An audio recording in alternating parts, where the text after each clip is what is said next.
Boom, you looking for this? Welcome back to BoomShot. I'm Kel. This is Yes, Colby, sir. and we've just gotten finished watching Transformers: Rise of the Beast. So we're gonna go ahead and give our thoughts on the movie, starting now. All right. So we just got out of the theaters, like probably less than an hour ago. First reactions. What are you walking away with? The action was great. Yeah. I feel like we said that in our reactions, our trailer reactions, TV spots. You know, the action was great. I feel like the action really came through. Yeah. That's what I was most pleased with. So, and there's good comedic moments too. That's what I was gonna say. I was like, I feel like in a Transformers movie, you expect good action, but the comedy out of this movie, especially from Pete Davidson's Mirage, and then the guy who plays Noah, I can't remember, something Ramos, I think. He and Pete Davidson's Mirage and the main character, the main human character, had good chemistry. Yeah, they did. And they made for some pretty funny moments, like laugh out loud moments for me. So yeah, I think they had a good dynamic going. We'll have to learn his name. I feel like it's Anthony Ramos. I think it's Anthony Ramos. Yeah, because he's obviously a really good actor. Yeah, I thought he did a phenomenal job. I mean, that's another thing that I thought was really good was the acting in most regards.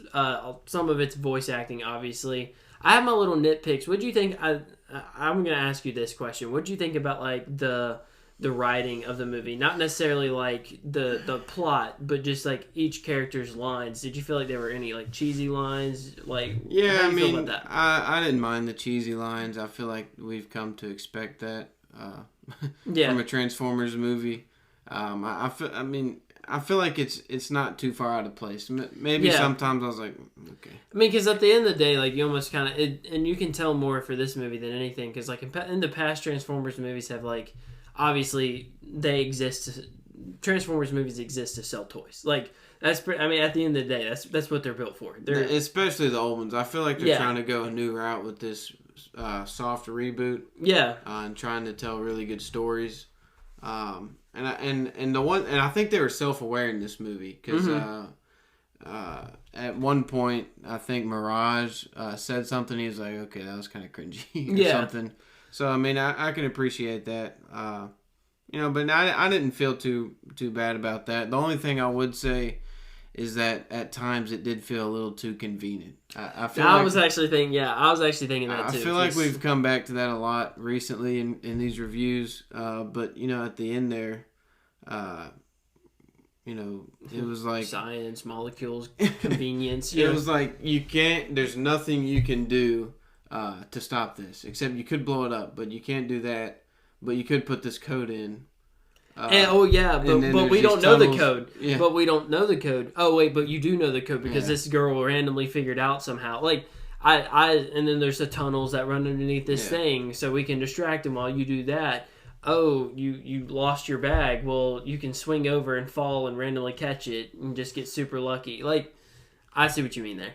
Yeah, I mean, I don't mind it. I don't think too much about it, because I feel like you have to mention it though. Either way. In the midst of all this, though, is the best action sequence we've gotten in a while from a Transformers movie. Yeah. When B returns. Yeah. So yeah, I guess that's kind of a spoiler. So obviously, like, we need to go back and make a spoiler warning. Spoiler warning. If you're this far in the video, we're sorry. We'll go back and put one at the beginning. Yeah. So we're breaking time. Yeah, we're breaking time. They're gonna be watching this video and they're gonna be like, there's already a spoiler warning. I hurt my brain. Anyway, so Bumblebee dies at the very beginning of toward the beginning of the movie. Like, the Transformers first show up, we see Mirage first, obviously, and we see Optimus.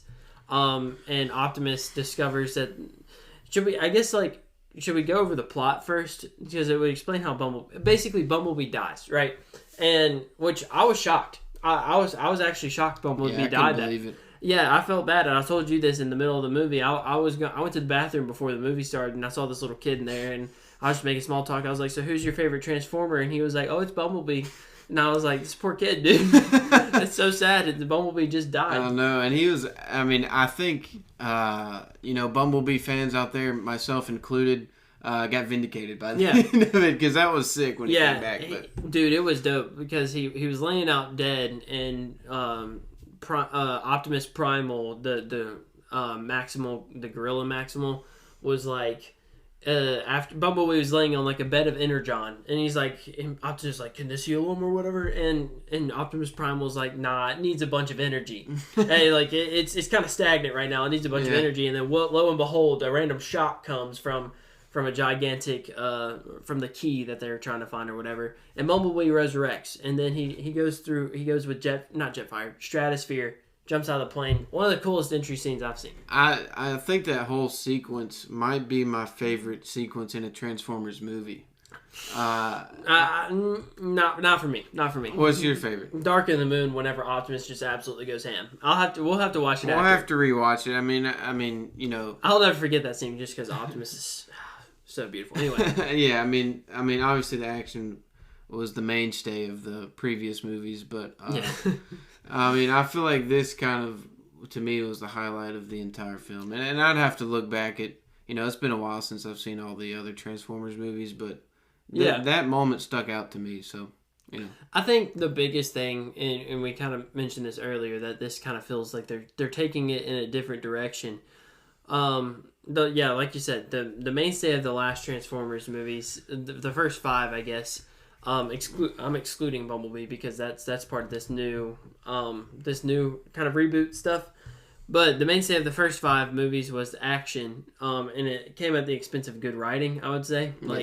But do you feel like this movie compensated for that a little bit? That it had good action. Did you feel like the writing was any better? I feel like it was better. You know, I still think Bumblebee is the best written movie of the bunch. You know, but I feel like it's a step in the right direction. I feel like they're setting up something good too. With this, and I'm happy to see where they go. You know. But. Yeah, I mean, we can talk about that in a minute. You know, because the whole thing was there's a Transformer. His name is Scourge. He works for Unicron. They're trying to find this key that would teleport Unicron from another galaxy to the galaxy that Earth is on. And so they need this key, and that unlocks, I think it's the warp bridge or something like that.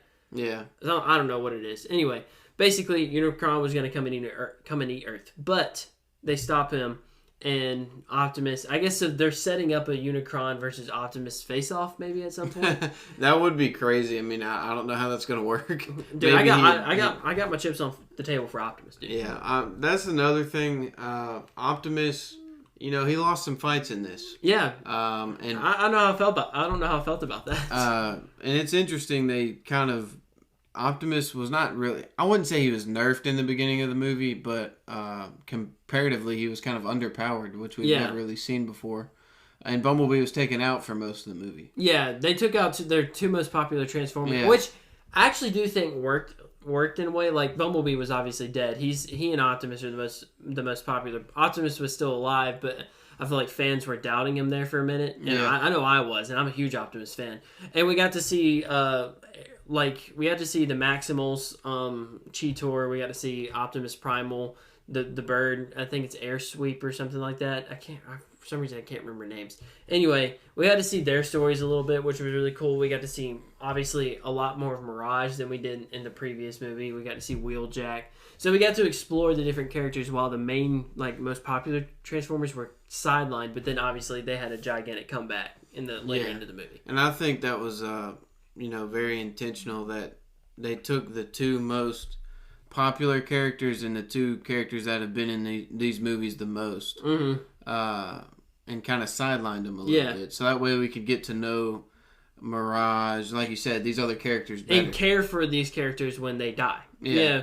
Because, for example, the bird Maximal ends up dying. Or basically getting killed because... That was sad, dude. It was sad because Scourge infects her with this virus or whatever that allows Scourge to control her. And so Optimus Primal has to kill one of his teammates. Yeah. Which was sad. And then obviously later in the final battle, Scourge is about to kill the human character, Noah, and Mirage saves him. And so since we had that connection, it felt a little bit more like I could actually connect with the fact that these characters are dying. Like it made me sad. I wasn't like, whatever, I don't care. And I'm wondering why Scourge didn't use that earlier in the movie. Yeah, he snipes her from like a mile away, and meanwhile Optimus is like right in front of him. Why didn't he just take over Optimus? Like science, that would be molecules, broken. convenience. Yeah, we've talked about that before too. With how like the villains of movies will have like super overpowered weapons, but they only use it on like the like henchmen, not on the main characters. But I think overall, this movie, I don't know, I think it was pretty grounded. Like, and I think the writing was pretty good. We got to explore a lot of family bonds. Like, that's true. Noah and his brother, his brother had sickle cell, I think, anemia. Yeah. And I don't know, sickle cell, what is it called? Sickle cell something. And he's not able to get health care because of it. So we see Noah struggling with that. He's trying to provide for his family. Then obviously we see Optimus. They've been on the Earth for 7 years. And he's trying to get them home back to Cybertron, or what's left of it. And so we get to see like the older brother protecting the younger brother. We get to see the leader of the Autobots protecting his companions, his team. Same with the Maximals too, I would say. So yeah, and we were talking about the acting a little bit. We'll have to learn these actors' names. I'm sure they'll all come back. Yeah. But Elena, I really enjoyed her character. Yeah. We haven't really talked about her much, but I enjoyed her character throughout. It was interesting seeing her, working in the museum. It was like, hold up, something's not right about this. Yeah. And I think that, it's convenient that she was there when all this went down. But I think that is something for me that worked. Like, they happened to be there at the same time, Noah and Elena. Mm-hmm. But I think that was a type of convenience, per se, that worked for me. That's one thing. And I enjoyed her character overall. I would say that, I would say in general, her character, it kind of reminds me of of Cassie from Ant-Man and the Wasp. How, like, she just knew everything. Like, she knows how to make, for example, a time portal into, or like a satellite that can explore the quantum realm. Like, nobody else could do that except for her. And we don't get to really see that much. It kind of felt like that with Elena's character, that she just had like all this insane knowledge about all these artifacts, which obviously you can tell that she's like been to college, like she's learned this stuff or whatever. But since you don't get to explore the background a little bit, it kind of feels like you should understand, but they didn't give you the source of it. You know what I'm saying? Yeah, I wish we would got to see some of her background. I think we will maybe in the future. Mm-hmm. Maybe she'll get an Autobot buddy, kind of like Bumblebee. Yeah, maybe like RC or something like that. Yeah, that would be cool to see. But I think I enjoyed her character overall. And for sure. And I see what you're saying. Like, obviously, she knows pretty much everything about Earth. Mm-hmm. And the artifacts, archaeological stuff like that. And to me, it wasn't too much of a line to draw that she would connect these. The alien artifacts, but then again, it's like, how would she understand that so quickly when it's from another universe? Yeah. But it was pretty simple. It was simple for me to understand. But at the same time, another thing, talking about convenience, is when they twisted the stones, and then it led to the underground. Yeah. I was like. Where did you get that from? I understand, but like, how has no one thought of this before? It looks out of place. They move. Yeah. Why has no one ever lined them up? They're all the same symbol. What happens if we move them in the same direction? Is like nobody's ever thought of that before? In hundreds of years? Yeah. And then it led... That's another thing. It led to nothing. Yeah. And I think really this whole movie... I enjoyed the movie. I don't want to harp on it too much. Yeah, we'll get to ratings here in a minute. We got like one more thing to cover after this. The whole movie was going step by step. You know what I mean? Like, one thing led to another, but there's never any foreshadowing. Yeah. They get there and it's like, oh, here's what's next. They get there and they're like, here's what's next. Mm-hmm. The artifact wasn't there. Or before that, they're like, okay, we got the artifact. It's over. Nope, it's splintered. We got to go find it. It's here. Yeah. No, it's not here. They got both. It's over. No, wait, we can do this. Yeah, I see what you're saying. Like, it's very sequential with no, like, underlying hints as to what... Like, in a sequence before the next sequence, in this sequence right here, they could have hinted at what was going to happen in 2 sequences later, but they didn't. There wasn't like a mind-blowing plot twist. Like, when the thing wasn't there, I was like, okay... You know what I mean? I was like, yeah, they have the key. Let's go. And they're like, oh, it's split. I'm like, where did that come from? Like, why they didn't tell us that? Like, that should have been in the beginning of the movie. Whenever we see Scourge first invade like an Earth-like planet, and he kills one of the He kills the Maximal leader. The other Maximals escape with the key, but we never saw that they split. So. Yeah. And now, I guess that was supposed to be like a big twist, but to me, it left me more confused than anything. I was like, what? I guess that's the way, I think that's the way I would put it, is like the plot twist didn't feel like plot twist to me. Yeah, they just kind of were like matter of fact. Mm-hmm. You know, it wasn't like... Yeah, I get what you're saying. It was just like, oh, it's split in two. I don't know if it's not there. Yeah, I think I understand exactly what you're saying. Let us know if that makes sense. But I get that. But as we wrap up this video, before we get into ratings, we need to talk about the end of this movie. Oh my God, it's locked. Oh, I've thought about it. You mean the post-credit scene? Yeah, so Noah... Or mid-credit. Yeah, so Noah is trying to find a job, and he goes into this like fish warehouse to work for the security or something like that. And while he's sitting in there, he starts talking about some overseas work, and he says overseas work because he was in Peru, and that's where most of the events in this movie take place. And the guy is like, "Oh yeah, so you worked in Peru, huh?" And you but basically like tells him everything that happened. Yeah. He's like, "We work for the secret government organization that protects." From planetary threats or something like that, and we're like, okay, so who is this guy? Like, yeah, I was intrigued at that point. I was like, oh, how does he know that? I'm like, I didn't say Peru. Yeah, he's like, I'm like, how does this guy know this whole this guy's story? How does the guy know his story? And then he opens up this like secret bookshelf case into this gigantic like warehouse, and then it pans and you see the logo G.I. Joe. That killed me, bro. I was like, it's bad, but I was like, what? I was like, what? I get Hasbro owns both, and so they were probably like, why make two separate universes when we combine them into one? Now that was a plot twist I did not see coming. Yeah, and there was no foreshadowing whatsoever. No foreshadowing whatsoever. G.I. Joe. Yeah.